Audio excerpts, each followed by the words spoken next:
अनूप लौटेंगे आपके पास, लेकिन इस बीच एक बड़ी खबर आपको बता दें कि इंडी की बैठक में शामिल नहीं हुई है टीएमसी। इंडी गठबंधन के द्वारा मीटिंग बुलाई गई थी, लेकिन टीएमसी इसमें शामिल नहीं हुई है। विपक्ष की इस बैठक में टीएमसी ने हिस्सा नहीं लिया है, जिसकी वजह ये बताया जा रहा है कि जहां कांग्रेस के नेता है वो चाहते हैं कि अदानी मुद्दे पर बातचीत हो, लेकिन टीएमसी इस दौरान नदारद नजर आती है सर्वदलीय बैठक से, क्योंकि टीएमसी सांसद इस बात पर जोर दे रहे हैं कि संसद चलनी चाहिए। ये बड़ी जानकारी आपको दे रहे हैं कि विपक्ष की बैठक में शामिल नहीं हुई है टीएमसी, लेकिन इसी बीच लोकसभा की कार्यवाही भी स्थगित हो गई है। 11:07 का समय हुआ है, 11 बजे कार्यवाही शुरू हुई थी, लगभग 7 मिनट आज लोकसभा चली और 12 बजे तक के लिए अब कार्यवाही स्थगित हो गई है, विपक्ष के द्वारा जो भारी हंगामा किया जा रहा था उसकी वजह से। हमारे साथ अनूप जुड़ गए हैं। अनूप, जिस तरीके से विपक्ष ये हंगामा कर रहा है, आज भी कार्यवाही उसी तरीके से रही। 11 बजे शुरू होती है, 7 बजे सदन को एडजर्न कर दिया जाता है, यानी अभी जब 12 बजे कार्यवाही शुरू होगी, लगता है कि कामकाज कुछ हो पाएगा, चर्चा हो पाएगी? ऐसा लग नहीं रहा है मीनाक्षी। जो तौर तरीका विपक्ष अपना रहा है, जिस तरह से नारेबाजी हो रही है, हंगामा बरप रहा है, मतलब आप समझिए शुरुआती दौर में ही ना तो प्रश्नकाल के दौरान बेहतर तरीके से कोई जवाब दे पा रहा था, और आप समझिए पीछे से शोर जो बैकग्राउंड से आ रहे थे उसे देखकर ऐसा लग रहा था कि विपक्ष हंगामा करने की पूरी तरह से मूड में है। महज 7 मिनट, ये सदन की शुरुआत के बाद 7 मिनट के बाद सदन को स्थगित कर दिया गया। 12 बजे आप जिसका जिक्र कर रहे हैं, ऐसा 12 बजे भी नहीं लग रहा है कि सदन सुचारू रूप से चल पाएगा, क्योंकि एकमात्र एजेंडा विपक्ष का है हंगामा करना और सत्र को कहीं ना कहीं किसी तरह से बाधित करना है। सरकार तैयार है, अपने जो बिल है उन्हें लेकर चर्चा करना चाहती है। 4 बिल ऐसे जिन्हें मंजूरी के लिए रखा जाएगा, लेकिन विपक्ष इनके मूड में नजर नहीं आ रहा, विपक्ष कहीं से सहयोग करता नजर नहीं आ रहा। और सबसे बड़ी बात, ऑल पार्टी मीटिंग के जो एक सिर्फ महज खाना पूर्ति रह गई है। ऑल पार्टी मीटिंग में सब सहयोग की बात तो करते हैं, लेकिन तस्वीरों में कहीं सहयोग नहीं दिख रहा है। आप समझिए कितना महत्वपूर्ण यह संसद सत्र होता है, पूरे देश की बात होती है, देश के जो मुद्दे हैं, लोगों की जो परेशानियां हैं उन पर बातचीत होती है, योजनाओं को अमली जामा पहनाया जाता है, उन पर विचार लाया जाता है, चर्चा की जाती है। लेकिन शायद विपक्ष ऐसा नहीं चाहता है। वो चाहता है कि संसद हंगामेदार रहे और संसद का सत्र जो है, यूं ही जो दिन है वो खत्म हो जाए। सिर्फ हंगामा करना ही मकसद विपक्ष का हो गया, और ऐसा लग भी रहा है कि 12 बजे के बाद ऐसी स्थिति होगी। जो 4 दिन हमने 40 मिनट देखे हैं, ये आपके पास हम वापस लौटेंगे, आपसे और जानकारी लेंगे, लेकिन इस बीच बड़ी खबर आ रही है जो दर्शकों को बता दें कि आज सदन के अंदर विदेश मंत्री एस जयशंकर चीन मामले को लेकर पूरी जानकारी रखने वाले हैं, पक्ष रखने वाले हैं भारत का। ये बड़ी खबर आपको बता रहे हैं। चीन मामले पर संसद में एस जयशंकर बोलने वाले हैं और इस पर निगाहें भी सबकी टिकी हुई हैं, क्योंकि विपक्ष लगातार चीन को लेकर मुद्दा उठाता रहा है, वो हंगामा करता रहा है। ऐसे में चीन मामले पर सदन के अंदर यहां एस जयशंकर पूरी बात रखेंगे। जिस तरह से उस इलाके में अब बेहतर एक कोऑर्डिनेशन एस्टैब्लिश हुआ है पिछले कुछ दिनों में, उस लिहाज से तो बहुत इंपॉर्टेंट हो जाता है। 12 बजे करीब बताया जा रहा है लोकसभा में, और 2 बजे राज्यसभा में अपना बयान विदेश मंत्री देने वाले हैं। ये बड़ी खबर हम बता रहे हैं दर्शकों को। चीन मामले को लेकर विपक्ष लगातार सवाल भी करते रहा है, ऐसे में उन तमाम सवालों का जवाब आज भारत चीन संबंधों को लेकर बयान देंगे एस जयशंकर। और चलिए अब आगे बढ़ते हैं। किसानों का मार्च, ट्रैफिक जाम, ये इसीलिए क्योंकि किसान आज दिल्ली कूच करना चाहते हैं, संसद का घेराव करना चाहते हैं, लेकिन बॉर्डर्स पर सुरक्षा पहरा बेहद कड़ा है और ऐसे में जाम की स्थिति देखी जा रही है, क्योंकि किसान भी आगे बढ़ रहे हैं और कई रूट्स जो है वो डाइवर्ट कर दिए गए हैं सुरक्षा को देखते हुए, और ऐसे में लोगों को भी परेशानी ना हो इसकी वजह से एडवाइजरी भी ट्रैफिक को लेकर जारी की गई है। लेकिन बावजूद इसके जो तस्वीर आप देख रहे हैं नोएडा बॉर्डर पर, वो लगातार ट्रैफिक की देखी जा रही है। गाड़ियों की रफ्तार धीमी पड़ चुकी है, लंबी कतारों में लाइनें गाड़ियां खड़ी हुई नजर आ रही हैं, क्योंकि किसान कूच करना चाहते हैं, लेकिन उसकी वजह से ट्रैफिक की जो स्थिति है वो तस्वीरों के माध्यम से हमारे सामने। ग्राउंड जीरो पर हमारी सहयोगी रितु जुड़ गई हैं। रितु, चिल्ला बॉर्डर पर भी ये जाम देखने को मिल रहा है, डीएनडी पर और साथ ही महामाया फ्लाईओवर पर भी तैयारियां क्या की गई है यहाँ पर पुलिस के द्वारा, प्रशासन के द्वारा? बिल्कुल मीनाक्षी, और देखिए हजारों की संख्या में यहाँ पर जो किसान है वो कूच करने का ऐलान पहले ही कर चुके हैं। इस वक्त मेरी मौजूदगी चिल्ला बॉर्डर पर ही है और यहाँ पर जो तस्वीर है, जो इस वक्त हालात है, मैं आपको दिखाना चाहूंगी। देखिए भारी पुलिस बल की तैनाती यहाँ पर आपको नजर आ रही होगी। जहाँ तक आपकी नजर जाएगी वहां तक आपको पुलिस की मुस्तैदी दिखाई देगी।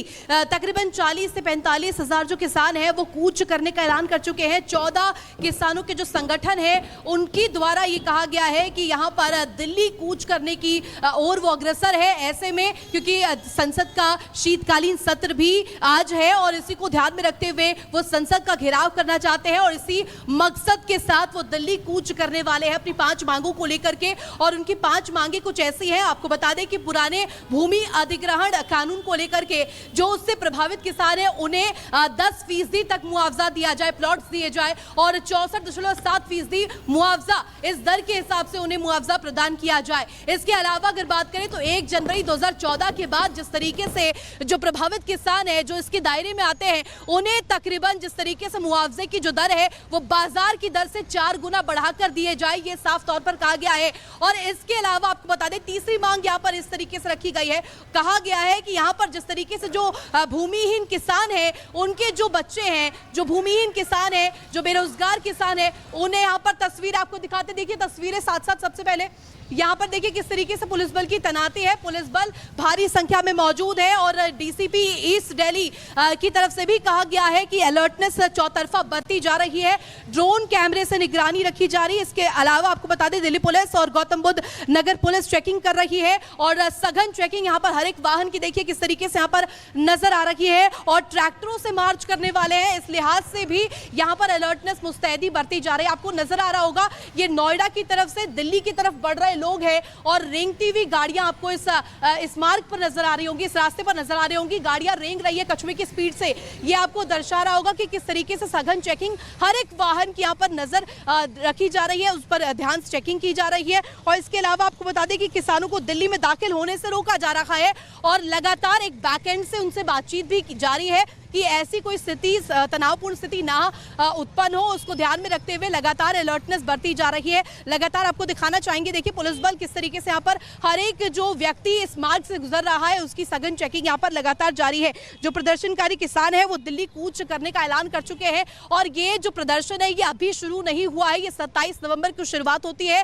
ग्रेटर नोएडा प्राधिकरण में सबसे पहले यहाँ पर प्रदर्शन किया गया, 28 नवंबर से यमुना प्राधिकरण के बाहर 1 दिसंबर तक ये जो किसान है ये डटे रहे और अपनी मांगों को साफ तौर पर नजर आए रखते हुए। और इस वक्त देखिए चिल्ला बॉर्डर की जो तस्वीर है, यहाँ पर जो हालात है, हर एक वाहन आपको कछुए की जो स्पीड है उससे रेंगता हुआ नजर आ रहा होगा और लगातार अलर्टनेस जो है वो पुलिस की तरफ से मुस्तैदी जो है बढ़ती जा रही है। हजारों की संख्या में किसान अपनी मांगों को लेकर के दिल्ली कूच की और अग्रसर नजर आ रहे हैं और इसकी वजह से नोएडा से दिल्ली जाने वाले जो रास्ते हैं उधर लंबा जाम लगा हुआ है। और अगर बात करें तो मांगे यहाँ पर लगातार किसानों द्वारा रखी जा रही है, भूमि अधिग्रहण कानून के तहत यहाँ पर मुआवजा दिया जाए, इसके तहत ही जो प्लॉट्स है वो आवंटित किए जाए, इसके लगातार मांग की जा रही है। जो भूमिहीन किसान है उनके बच्चों को रोजगार मुहैया करवाया जाए, पुनर्वास उनका कराया जाए, उनका लाभ उन्हें पहुंचाया जाए। हाई पावर कमेटी द्वारा जो पास मुद्दे ठीक है, तो बहुत सारी मांगे हैं जिसको लेकर किसान अब कूच करने की तैयारी कर रहे हैं और ऐसे में लंबा जाम भी लगता दिखाई दे रहा है क्योंकि यहाँ पर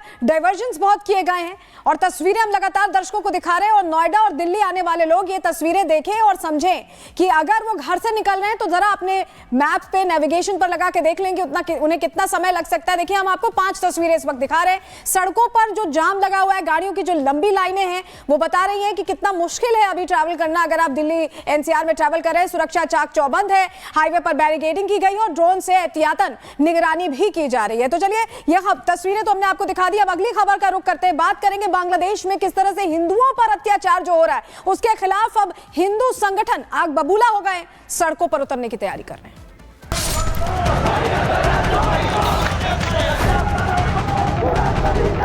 वहाँ इस्लामिक जिहादियों ने कब्जा कर और अब इसको जिहादियों को जन्नत बनाने की कोशिश की है। वो न सिर्फ हिंदू समाज के लिए बल्कि बांग्लादेश के लिए भी प्राण घातक है।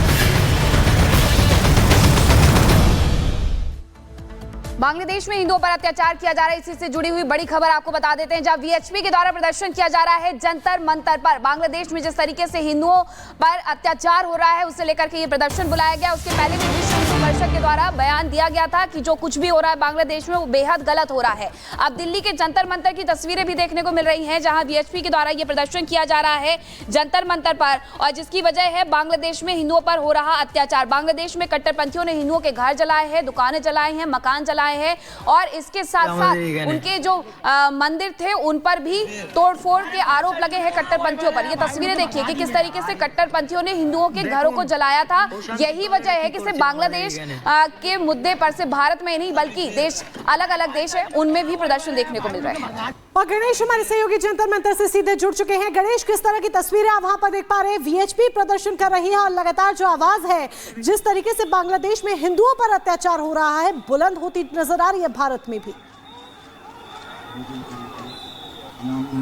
देखिए, जिस तरीके से बांग्लादेश में हिंदुओं पर लगातार अत्याचार हो रहा है और यहाँ पर तस्वीर देखिए कि जिस तरीके से यहाँ पर बड़ी संख्या में लोग यहाँ पर जंतर मंतर पर इकट्ठा हो रहे हैं और देखिए इनके हाथों में जो पोस्टर बैनर है उस पर देखिए क्या लिखा है, बांग्लादेशी अल्पसंख्यकों पर अत्याचार बंद करो। दूसरा देखिए, बांग्लादेश में न्याय चाहिए, हिंसा नहीं।